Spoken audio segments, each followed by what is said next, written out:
Let's have a quick pop quiz. Okay, go ahead. Door or chest fridge? Door. See, I want to go chest. Interesting. What would your next cooking service in your next build be?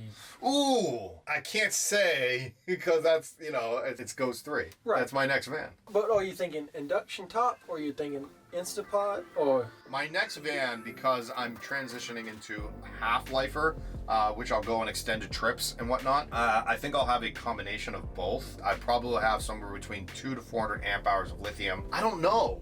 I actually don't know because I really do. I love everything electric. Okay. I don't want to use anything propane. I personally don't. But this shows you how much it can be opinion based because he isn't even sold on his next one exactly what he wants to do. What is up, everybody? Today we're doing a video about appliances used in van life, pros, cons, what we have gone through. I'm with Dan Messy from The Messy Journey. We're gonna go into all of that, refrigerators, microwaves, stoves, ovens, everything you can think of that would go into a van or use from a house into a van. I think people need to know what some pros and cons are, so let's get going. All right, so if you are new to the channel, consider subscribing. Give this video a like. What I do here is I used to, I guess, live in this van that I call Ghost full-time. I am actually transitioning into part-time, and I will be doing a container home build as well, but I am a big advocate of tiny house living or tiny living or living simply, things of that nature. My guest today, I guess, would be Dan Messy. He also has a YouTube channel called The Messy Journey. It's he and his wife, Rachel, and The Messy Journey, obviously the pun is intended, yeah, I presume. For sure. And you get to follow their trials and tribulations of what they go through as a couple in van life, as well as doing a whole bunch of other things. You guys recently traveled to Mexico and Guatemala. Yep. You're going to be putting that on your YouTube soon. I'm really excited to see that. He's also extremely handy. He does a lot of handyman stuff. He does a lot of woodworking. He knows a lot of woodworking. I go to him a lot. We have been spending a lot of time together because we are actually at the Nomadic Customs shop, which we are kind of parked next to right now. Anyways, anything you want to add to The Messy Journey? Yeah, so like you said, we're right now recapping going through Guatemala. Big advocate of DIYing.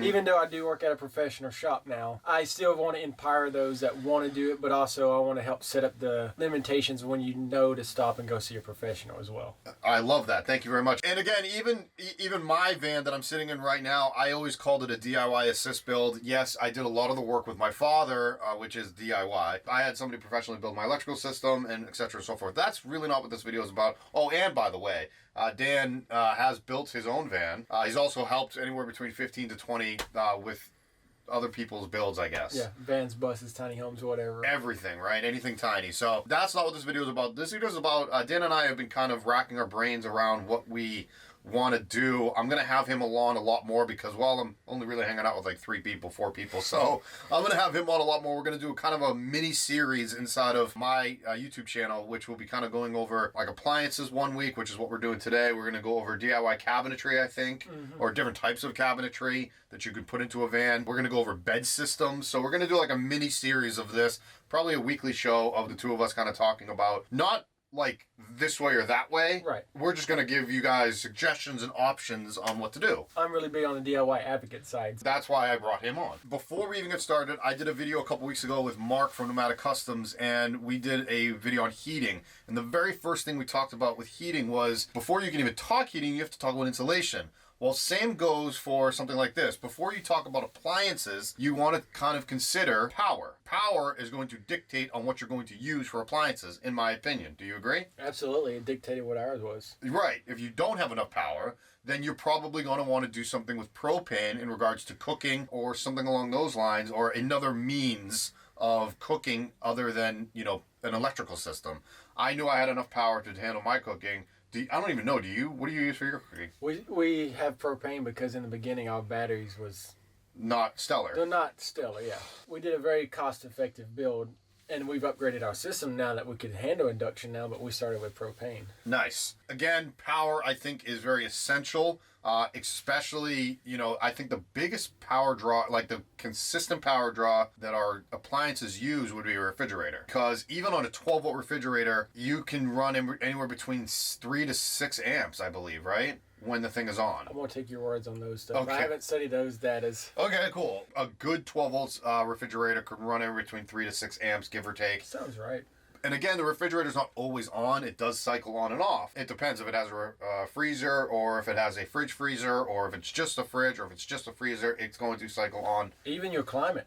Yeah, your climate too is going to dictate that, right? If you're in a chilly area, then it's not kicking on as much as if you're down in the south. Very much so. Different types of fridges. There's really 3 types of fridges. There's a door opening style, there's a chest style, and then there's a what looks like a door, but it's still a drawer, right? Which do you have? We have the door one because we got the $75 Craigslist model version. $75 Craig. Is it a 12 volt? That's a 12 volt. Okay. Yeah. What did you get for $75? It's out of an RV of the 90s. Okay. But it's functioned well.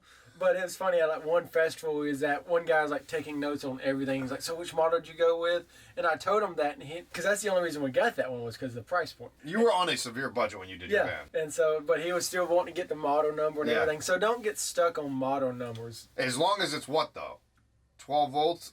I would, my vote is 12 volt only. If you're having an off-grid system and you're running a 12 volt system, then, and 12 volt is pretty much directly off the batteries, right. DC power. The best thing to do is to have a 12 volt, because if you have a 120 volt, that means you have to turn your inverter on, which draws power automatically.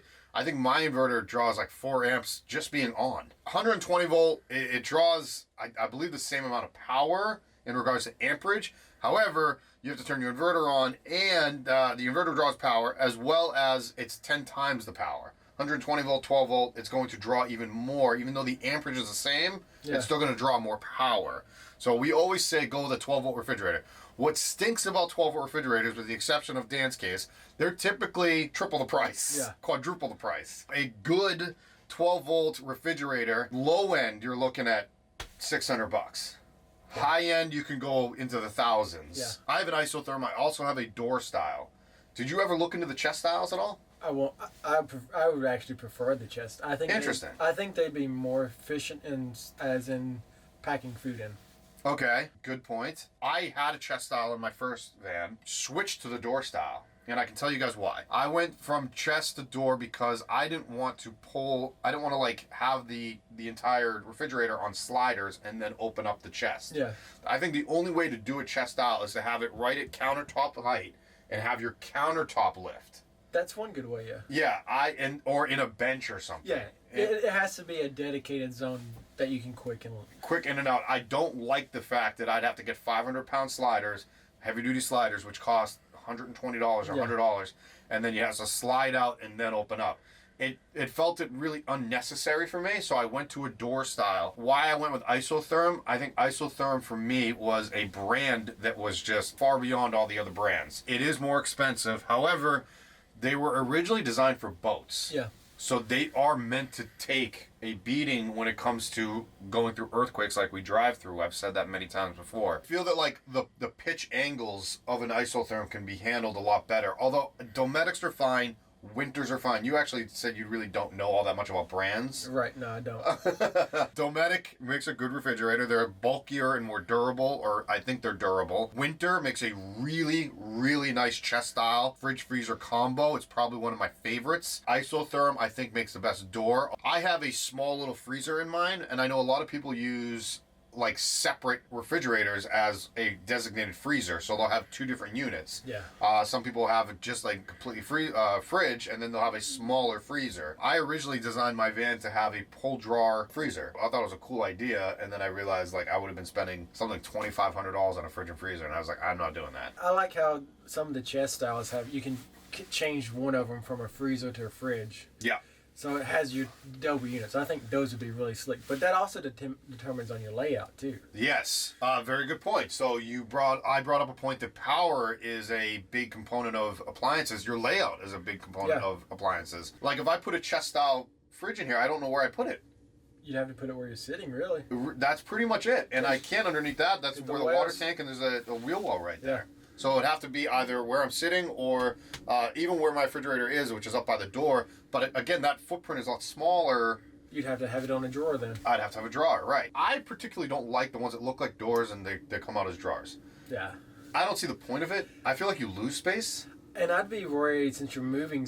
I guess it depends on what type of road you're on. But if you're like going off-roading, start bouncing a little, stuff shift around, would it jam your door? I wonder. Yeah, does stuff move around on your door when you have a door style? Does like when you open it, does stuff fall out? Surprisingly, no, not really. Me neither, and it's funny because so many people said don't get the door, because when you open, you lose cool air, which I don't believe because it's just like opening a refrigerator at home. Well, you do because the cold air drops. But is it a significant matter? You've got all the materials like your salad kits or whatever you have in there is still holding that cold. So Right. you do lose the cold air. Yeah. But even at equation, that's matterable. The chest style, you're still going to lose cold air. Like, it's still going to happen, Yeah. or hot air is going to get in there. It's like, it is what it is. It's not the end of the world. Yeah. In regards to stuff falling around, I never felt the problem. So many people said they did. One of my, I think, biggest drawbacks with our door, your condiments. Yeah. So many of them won't fit in the door, and then they won't fit on the shelf. Yeah. And so... well, actually, no, I forgot a brand. Mark started using it. It's like Verdugo, Vertego. I don't know how to pronounce it. I'll look it up, and I'll pull up an image up there. He likes them. I've seen them a little bit. You opened one up the other day. Yeah. And you were like, oh my God, I can fit the condiments in here. Yeah. Most people forget when you're shopping. Yeah. Yeah. It's like, what are you going to put in it? Do you have creamers for your coffee? Do you have Tocos Aminos? What do you need it? Exactly. I have it's called the 85, so I believe that's 85 liters. And it is. Yeah, I guess that's what it is. Just big enough for 2 people. You have, I don't know what size yours is. Do you know? $75 Craigslist model. All right, fair enough. It's probably about a 50, I'd say 45, 50. 45, 50, yeah. I had, on my first one, I had the Dometic 65, which I believe is 65 liters. The DZ, so dual zone is what that stood for. I'd rather have separate compartments for a fridge and a freezer. Very important with refrigerators, though. Know where your compressor is, because the compressor needs to breathe. You have to vent it and read the manual that comes with it, because they usually throw in some specs in the manual saying has to be this distance away from a wall or this much opening from the top. And it's usually like 4 millimeters or 9 millimeters or something like that. Typically, you could convert millimeters to inches very easily by just Google searching it. Yeah, did you follow those instructions? I did not, but what I did is I actually elevated it to get a little more airflow underneath, and I had the intentions of putting just a micro 12-volt fan just to get extra air circulation. Did you ever do that? No. But that was the intent, just because, just to create airflow in there. Just having more airflow ports for any appliance is beneficial. In the isotherm model, the compressor is actually up high. So it is still nice to have airflow going from the bottom up, but I have a massive, not a massive, it's a 4-inch vent actually right in the side, right where the compressor is. And if you put your hand up to it when the refrigerator's cycling, it blows out that hot air. It's like, so you gotta let it breathe. Yeah. So just keep that in mind when you are looking over your refrigerators. The reason we spent so much time on the refrigerators is because I feel like that is the most important appliance when we're talking about kitchen appliances. Most likely your most expensive thing in your van other than your inverter. Well, other than your power system, right. Yeah, I agree. I think my refrigerator retails for $1,200. They can go upwards of there. I've seen $2,500 refrigerators. I've seen as low as $600, like I've said. So how many people have you met thought they could save money by getting a efficient cooler and just icing it, and then they regretted it? Every person I know that has gotten a cooler with ice has wished they bought the refrigerator. Yeah, so just do that from the beginning. Is that a good recommendation?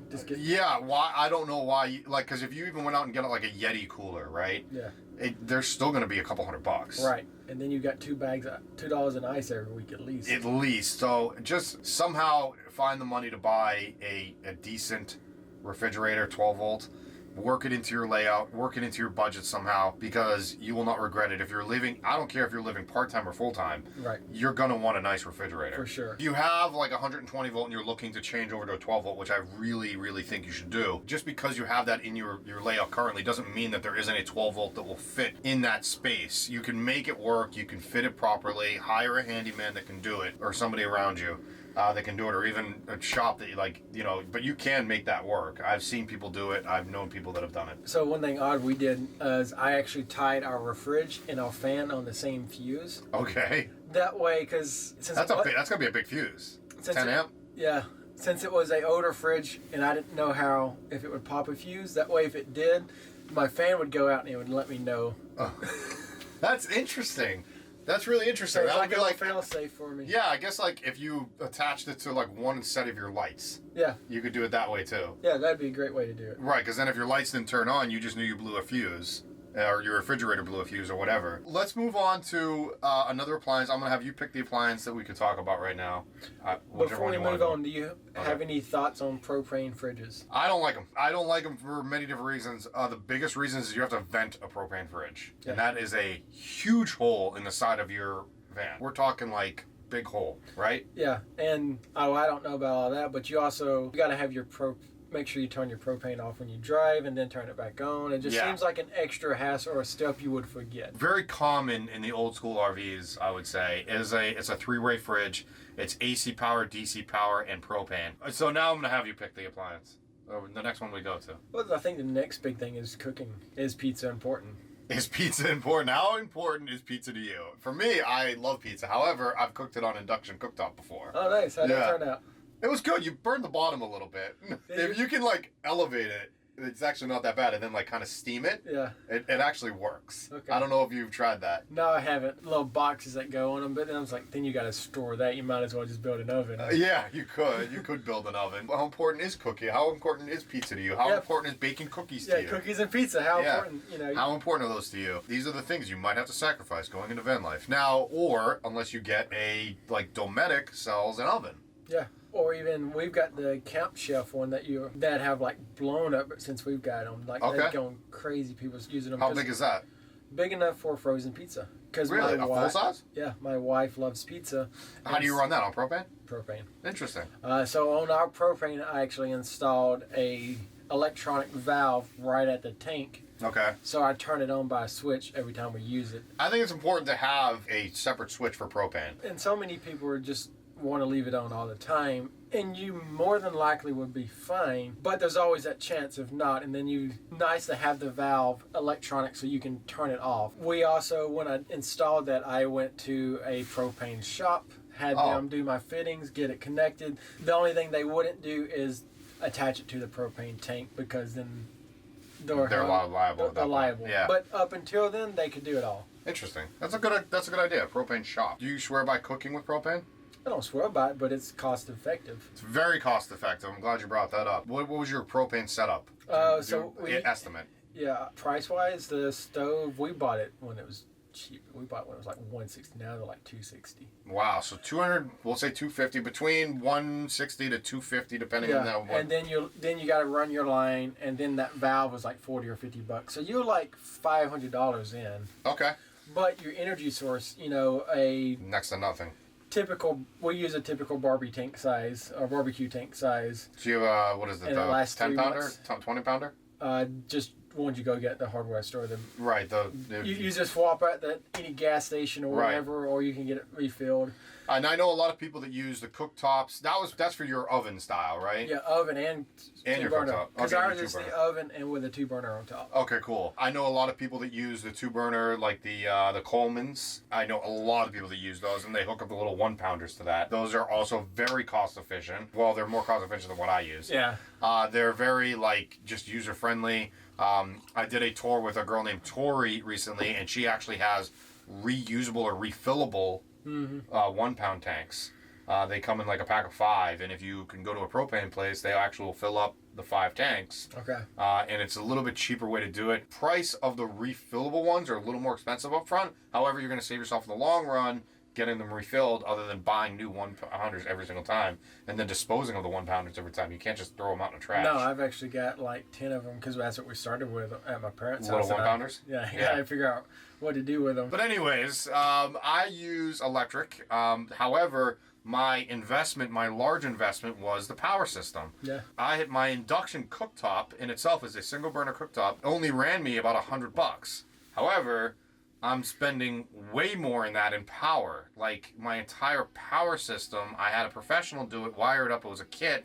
It was, people know this, around 20 grand. Now people are like, oh my God, 20 grand for a power system. You've seen so many power systems. You know that what power system can cost. What does just a What do you mean? What would say you just went with a pre-built kit, a box? Right. That was a plug and play. What would one of those? How many amp hours would you need for an induction? How many amp hours? It depends on. See, this is the problem. Now we're going into a bunch of different things. The problem is with that question is how many other things are you running? Is your entire van electric? Do you have heated floors? Which is weird because my heated floor system actually pulls less amperage than my refrigerator, by the way. That makes sense. Yeah, it's about 3 amp. But it's using a different heat source though, right? It taps into the diesel tank, but it's still electrically run. Yeah, but your the fans, but your else. BTUs. My BTU is coming from the diesel. However, now that we're kind of transitioning into this, Dometic, I believe, makes a cooktop, maybe an oven, to tap into the diesel tank. That's another option. Isn't that cool? I believe the company Terra X that I did a tour of has that in their van. And I felt that fascinating because I believe their heat source was also tapped in the diesel. And they teed both off of one line, and then they wired it off or teed it off. And then one went to the cooktop, one went to the air top, which is interesting. So my mind is trying to fathom how that's working. I don't know. I have no idea. I don't even want to know. I just know that it is possible, or that's what they say. I haven't seen them. I haven't done research on them. I just know that Dometic apparently makes it. It's smart on Dometic's part. Why wouldn't they do something like that? Yeah, and that's also kind of a good thing too. If you can't comprehend enough to feel safe with it, that means don't try to do it yourself. Yeah. Going back to electric for just a second, you asked me that question on. Let's just say someone has a very basic build. All they have is LED lighting, say 6 pucks, and one exhaust fan, however you phrase it. To be safe, to have 200 amp hours of lithium batteries is the safe bet. I always say lithium. You've actually, because I had gel in my first van. You've had, what was your first go around of batteries? Was it AGMs? What was it? Would you have lead acid? You hated them? So much paranoia about them. I did a video with Light Harvest Solar, so nice. If you haven't watched that, go watch that. But I don't even think they sell AGMs or gels. They only sell lithiums. No, I think that if I was them, that's what I would do. People always are they cringe at the price of a lithium. However, I'm going to go back to what we're talking about in this video, which is appliances. If you want to run cooking apparatuses, if you want to run, LED lights for a long period of time, if you want to have an air top heater, if you want to have all of these things, lithium will not bring you to the point of, oh God, is this going to fail on me? Well, and the cool thing with lithium, while you're cooking, you don't have to go battery monitor as well. Right. Don't run it down, but if you accidentally overdid one day, it's not as like if you overran your AGMs. In my first van, when I had the gel batteries, if I ran my heater I had in there, which I had to switch out, but I had an electric heater as my first heater. And in the wintertime, which is when the sun is not at its peak, right. If I ran my heater, which you would do in the winter, and then it's all of a sudden nighttime, I don't get any sun on my solar panels, I'm not moving around, my Dometic refrigerator was smart enough that it would shut off. It wouldn't kick back on until my panels got sun on them. I just had to pray that the stuff inside my refrigerator would stay cool enough. Yeah. And that happened enough to piss me off. Yeah. So I immediately was like, I'm switching to lithium on my next van. And I even considered doing it mid stay in my first build. I was going to switch over to lithium. Marty and Colette, they run everything electrical now. They only have 200 amp hours of rely-on batteries. Yeah. So it's very possible. Oh, yeah. It's very easy. 200 amp hours is plenty, actually, now that I'm thinking about it. The biggest draw is going to be, appliance-wise, is going to be your induction. They say 1,800 watts. That's on max full power. It's probably a lot less than that, maybe 1,000, 1,100 watts. The other biggest thing that I have, which was a Instapot. The Instapot runs 750 on high. I've been liking your Instapot cooking rice. It's nice, isn't it? Yeah. It's super fast, super efficient. I probably use the Instapot way more than I use my induction. You can literally cook everything off of that. I even went a step further, and I got a high altitude Instapot, which is, it's pretty cool. That's mostly because of pressure inside and you do cooking, whatever. Really my two appliances that I have in regards to cooking, which are Instapot and Induction. I don't have an oven, although it would be nice to have one. Yeah, so I think that really depends on your cooking style. So pizza was a non-negotiable for us, so we had to have an oven. Okay. And so that's why we went with the one we went with. Okay. Granted, it's basically you have turn darn heat or you don't. There's not a whole lot of control of that heat setting on when we have, because it was a cost-effective one. So now we've gone, I guess, cooktops. We've done Instapots, and I'm a huge advocate of Instapots. I think you are too now. Then we have microwaves. What is your take on microwaves? Because at this point in the video, probably people are like, dude, why Why can't you cook pizza in a microwave? I honestly, even when we lived in houses and apartments, I didn't use the microwave much. Right. Only thing I use a microwave for is potatoes. Okay, to heat things up, or like, so if you had like cold rice or chicken, right? How would you heat it up while living in a van if you didn't have a microwave? Why would you? I'm with you. I cook everything fresh. Yeah, you can. But yeah, you will learn the amount of food to prep for a meal, because especially when your fridge is smaller, you don't want to have leftovers because that takes up space. Yep. And then you got to reheat it on a stovetop. Yep. Which takes the same amount of time as cooking fresh. So you learn how much rice to cook for a single or double, two people, whatever. You learn, if you want, whatever you're going to be cooking, really what the portions are going to be. How many vegetables, what if you're eating meat or anything of that nature. Yeah. A microwave, I had one in my first van for about 2 weeks, and I got rid of it. I think that's just going to be cooking styles. Like me, I want 2 burners. I really need them. Right. But I might could do 1 burner with an induction.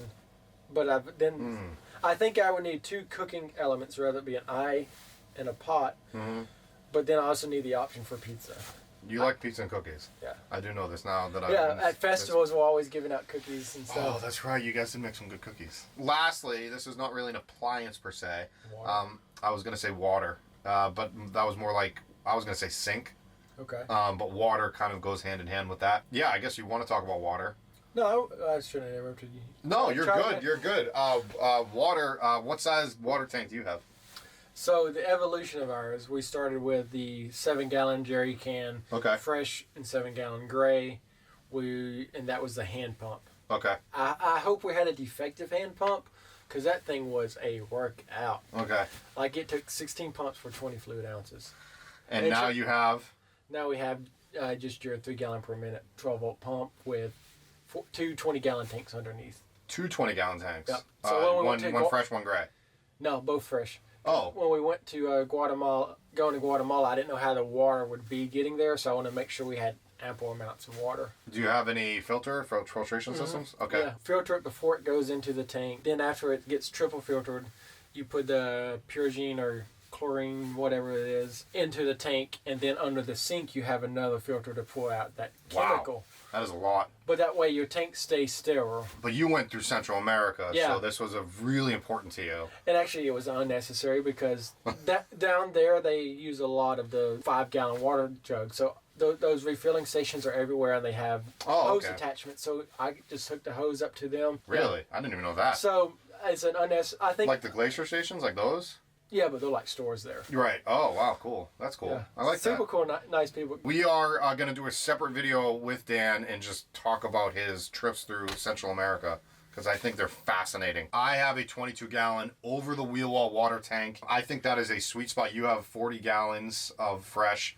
So do you find that is too heavy, too much? It's 8 pounds per gallon. That's also going to be an equation of how far are you going to be between stations. Sometimes some people might go boondock for a long time, and that 40 gallons will be necessary quick. Especially when you start flipping that thing on 3 gallons per minute taking a shower. My van is equipped to have a recirculating shower. The actual component of recirculating shower isn't out yet. When it does come out, it's a very easy plug-and-play system. So you can take a continuous shower, infinite long shower, in 1 gallon of water. We've got ours out the back door. It hangs up permanently out the back door, and it's got the hot water heater right at the spigot. We should do a completely different video about just water and showering and kind of boondocking and things like that. And maybe we'll go more into detail with that. In regards to sinks, because it kind of goes with your kitchen appliances, right? And cleaning them, right? I have a very shallow depth sink. It's only 5.5 inches in depth. It's actually a bathroom vanity, and because it's of the smaller of the footprint. But it looks nice in here. It is really nice. It's fancy. It's elegant, whatever. I had a little 10x10 sink in my first one that was really deep. Went with a larger one, width and lengthwise, and not as depth on this one for much different reasons. Number one, the depth goes into your cabinetry a lot more. You should probably do your dishes right away after you do them. I know you do. Oh, yeah. However, when I do drive, I do throw things into my sink, which I think everybody does. Do you have a deep sink? Do you have a big sink? So we have a deep sink. What we actually did, we went to one of the restore places. Okay. And I bought a double sink, and I cut it in half because it had 2 different size sinks. So I tried out the small one first. And then I was like, just out of curiosity, try out the big one. I didn't miss the lost counter space, so we kept the big one in there just so...